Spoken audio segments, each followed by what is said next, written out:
What's good, y'all? This is Amir Alphonse with Shakur University, a lifetime of learning. And this video is called The Real Reason SBone was accused of snitching.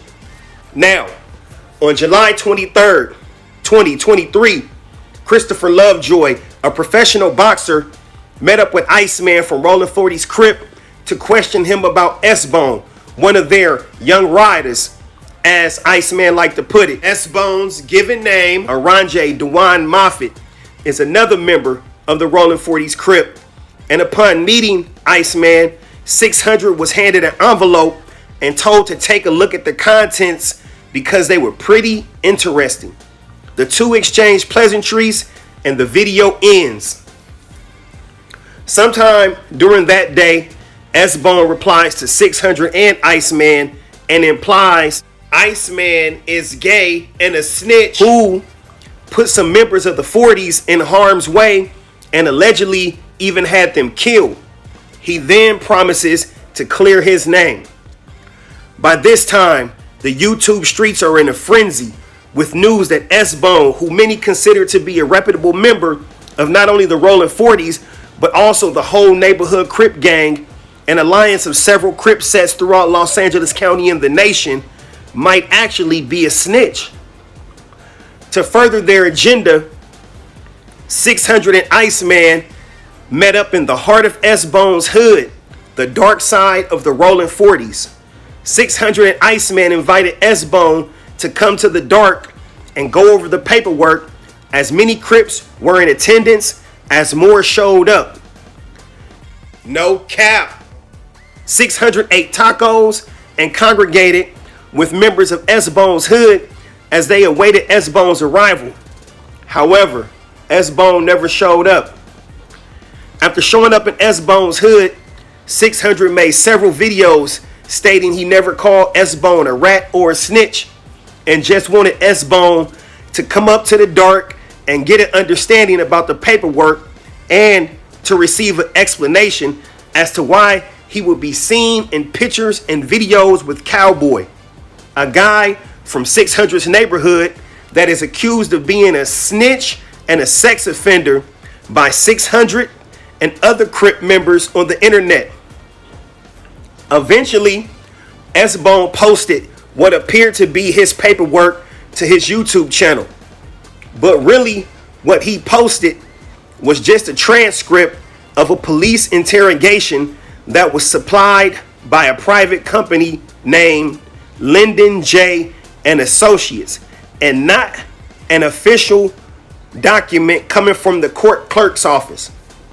The reason I came to this conclusion is because SBone's given name is Orangae Moffett, and any legal document would require his given name be on that document. But what SBone posted said DeJuan Moffett, which is his middle name and or preferred name. Also, the name Lyndon J. and Associates could be seen clearly at the bottom of the documents. And after a quick search, it is revealed this is a private company. The court of public opinion was out on SBone as he began to make his rounds and make public appearances on podcasts like No Jumper, Nothing to Something with the aforementioned Cowboy, and Street TV began running a segment from the year prior on SBone. Just as SBone was becoming a household name on YouTube and social media, he was killed on or around August 16th, 2023, and his body was found under mysterious circumstances in Rio Linda, Sacramento County, California. And although I do not have the official court documents for the case SBone is accused of telling in, I did find an official opinion of the case which contains facts from the case. The link to the court opinion is in the description. In the opinion, you will see that SBone and Benny Nero, who goes by the name Head, from Rolling 60s were in Watts to deliver some weed to a young lady named Vicky. There was some initial confusion as to where Vicky lived, which led to SBone and Head interacting with people that lived in the apartment complex where they were. To throw off the scent that they were Crips, either SBone or Head told assumed members of Bebop Watts Bloods that they were from BSV or Bloodstone Villains. This may have bought them some time as they sat in SBone's wife's truck awaiting Vicky. Vicky finally came to the car, and after the weed delivery was made, according to eyewitness statements, Head exited the vehicle and began talking to some men outside the vehicle. Moments later, gunfire erupted, and witnesses on the scene identified Head as the shooter. According to LAPD detectives, SBone also gave a statement and made some contradictory accounts of what had happened and who was with him. In an attempt to cover his tracks, SBone provided a different description of who he was with, although providing them with the name Head. Gang specialists already cross-referenced the name Head from Rolling 60s with the description given by eyewitnesses and tried to get SBone to admit that is who he was truly with the night instead of the person that he described to them initially. When SBone refused to cooperate further, detectives say they placed a photo of Head in front of SBone and he quietly acknowledged that was who he was with that night.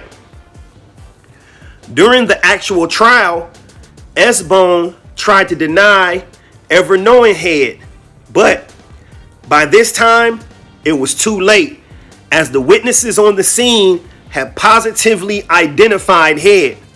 So, in conclusion, although witnesses at the apartment placed Head at the scene, it was SBone, according to detectives, that initially said he was with a man named Head.